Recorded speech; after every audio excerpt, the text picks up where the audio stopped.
குயிக்காக டேஸ்டியாக ஹெல்த்தியாக பண்ணக்கூடிய பச்சை பயிறு சாதம் எப்படி பண்ணுறதுன்னு பார்க்கலாமா?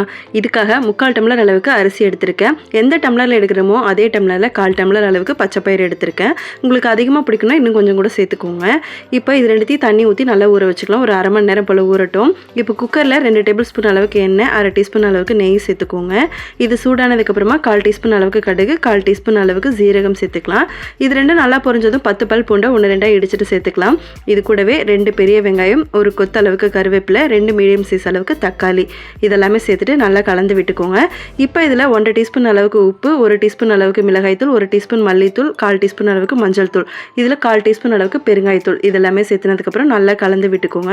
இதெல்லாம் நல்லா மிக்ஸ் பண்ணி வந்ததுக்கப்புறமா ஊற வச்ச அரிசியும் பருப்பையும் நல்லா தண்ணி வடிச்சிட்டு இதில் சேர்த்துக்கலாம். எந்த கிளாஸில் எடுத்தோமோ அதே கிளாஸில் 2.25 கப் அளவுக்கு தண்ணி சேர்த்துக்கோங்க. இப்போ இதில் கொஞ்சமாக கொத்தமல்லி தழை தூவிட்டு 4 விசில் விட்டு இறக்குனா போதும். நல்லா டேஸ்ட்டாக கம கமன்னு சூப்பராக ரெடி ஆயிரும். ட்ரை பண்ணி பாருங்கள்.